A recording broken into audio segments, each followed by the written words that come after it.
Welcome to humanities honour है। Please like, share and subscribe. Welcome back everybody.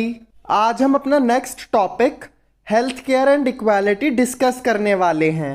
इस topic में ये question पूछा गया है कि क्या हॉस्पिटल फैसिलिटी सभी सिटीजन्स को मिल पा रही है या नहीं। हम सबको पता है कि प्राइवेट हॉस्पिटल दिन ब दिन बढ़ते जा रहे हैं। अर्बन एरियाज में ज़्यादा प्राइवेट हॉस्पिटल्स हैं। प्राइवेट हॉस्पिटल बहुत एक्सपेंसिव होते हैं। As a result private hospital की फीस भरने के लिए पेशेंट को या तो मनी बोरो करनी पड़ती है या फिर अपनी पोजेशन सेल करने पड़ते हैं। पोजेशन जैसे प्रॉपर्टी या ज्वेलरी बेचने पड़ जाते हैं। प्राइवेट हॉस्पिटल में एक छोटी सी बीमारी को ठीक करने के लिए सुपरफ्लूअस मेडिसिन्स दी जाती हैं, मतलब बहुत सारी दवाइयाँ, जिसकी वजह से पेशेंट के ज़्यादा पैसे खर्च हो जाते हैं। पुअर लोगों के पास पैसे नहीं होते, जिसकी वजह से वो पेट भर के खाना नहीं खा पाते और अंडर नरिश्ड रह जाते हैं।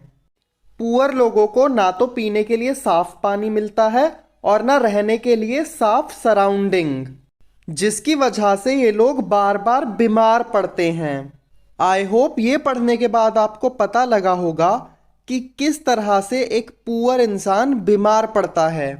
जेंडर को एनालाइज करने के बाद हमें पता चलता है कि मेल्स की हेल्थ को ज़्यादा प्रायोरिटी दी जाती है, और कास्ट को स्टडी करने के बाद पता चलता है कि ट्राइबल एरियाज, मतलब जहाँ पे आदिवासी रहते हैं, वहाँ बहुत कम हॉस्पिटल्स हैं। आई होप अब आपको पता लग गया होगा कि किस तरह से सबको हॉस्पिटल फैसिलिटीज़ नहीं मिल पाती हैं। हालांकि हम सबको पता है कि गवर्नमेंट ने पब्लिक हॉस्पिटल्स बना रखे हैं ताकि हर एक सिटीज़न कम पैसों में अच्छा इलाज करा सके। अब नेक्स्ट हमें स्टडी करना है केरला एक्सपीरियंस और कोस्टा रिकन अप्रोच। बेसिकली इनमें हम ये पढ़ेंगे कि किस तरह से केरला गवर्नमेंट और कोस्टा रिकन गवर्नमेंट ने अपने सिटीजन्स की हेल्थ को प्रायोरिटी बनाया। तो सबसे पहले पढ़ते हैं केरला एक्सपीरियंस। 1996 में केरला गवर्नमेंट ने अपने स्टेट का 40% बजट ग्राम पंचायत को दे दिया। फिर हर एक पंचायत ने अपने विलेज की प्रॉपर प्लानिंग करी और अपने विलेज को डेवलप करने की कोशिश करी। सभी विलेजर्स को वाटर, फूड और हॉस्पिटल फैसिलिटीज़ का एक्सेस दिया गया। लेकिन केरला में अभी भी कुछ प्रॉब्लम्स हैं। केरला में मेडिसिन और डॉक्टर्स की शॉर्टेज है, और इन प्रॉब्लम्स को केरला गवर्नमेंट बहुत जल्दी रिजॉल्व कर लेगी। अब हमें नेक्स्ट पढ़ना है कोस्टा रिकन अप्रोच। कोस्टा रिका एक कंट्री है। कोस्टा रिका के कॉन्स्टिट्यूशन में लिखा गया है कि कोस्टा रिका में कोई भी आर्मी नहीं रखी जाएगी। इस डिसीजन से ये हुआ कि जो पैसे आर्मी को मेंटेन करने में खर्च हो जाते, अब वो बच रहे हैं। इसका मतलब है कि हम उस पैसे को डाइवर्ट करके बेसिक नीड्स के ऊपर स्पेंड कर सकते हैं, जैसे education, health, road, electricity etcetera etcetera. Costa Rican government का मानना है कि कंट्री का डेवलपमेंट तभी हो सकता है जब उस कंट्री के सभी सिटीजन हेल्दी होंगे। कोस्टा रिका के स्कूलों में हेल्थ एजुकेशन भी पढ़ाई जाती है ताकि स्टूडेंट्स अपनी हेल्थ को लेकर अवेयर हो सकें। आइए आइए, बैठिए बैठिए। हाँ जी, तो क्या प्रॉब्लम है आपको? डॉक्टर साहब, मुझे दूर का नहीं दिखाई देता। अच्छा, खिड़की के बाहर वो सूरज दिख रहा है आपको चमकता हुआ? दिखाई तो दे रहा है। हाँ, तो फिर और कितनी दूर का देखना है आपको? अब हम ग्लॉसरी डिस्कस कर लेते हैं।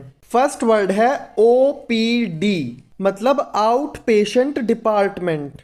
हॉस्पिटल के अंदर OPD ऐसी जगह होती है जहां पेशेंट को फर्स्ट टाइम लाकर मेडिकल ट्रीटमेंट दिया जाता है।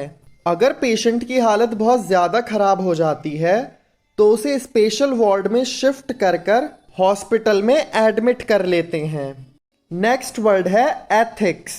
एथिक्स का मतलब होता है मॉरल प्रिंसिपल्स, मतलब कुछ ऐसे रूल्स जिन्हें फॉलो करना ज़रूरी होता है। नेक्स्ट वर्ड है जेनेरिक नेम्स। इसका मतलब होता है chemical name of the drug, मतलब मेडिसिन का scientific name.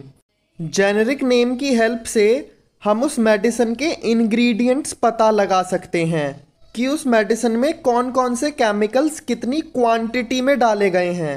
Generic names are globally recognised. For example, aspirin का जेनेरिक नेम है एसिटल ज़ैलिसालिक एसिड। तुम ये जेनेरिक नाम किसी भी कंट्री में जाकर बोलोगे तो वो तुम्हें एस्पिरिन की गोली ही पकड़ाएगा। इसीलिए कहा गया है कि generic names are globally recognised. Book में एक कोड ऑफ मेडिकल एथिक बताया गया है। ये कोड ऑफ मेडिकल एथिक्स बनाए गए हैं मेडिकल काउंसिल ऑफ इंडिया के द्वारा। इनमें बताया गया है कि फिजिशियन मतलब डॉक्टर आपको जब भी मेडिसिन दे तो उस मेडिसिन के ऊपर उसका जेनेरिक नेम लिखा होना चाहिए। चलो तो इसी के साथ ये चैप्टर होता है ख़त्म। अब हम मिलेंगे नेक्स्ट चैप्टर में। तब तक के लिए keep studying, keep working hard. Tata, bye bye.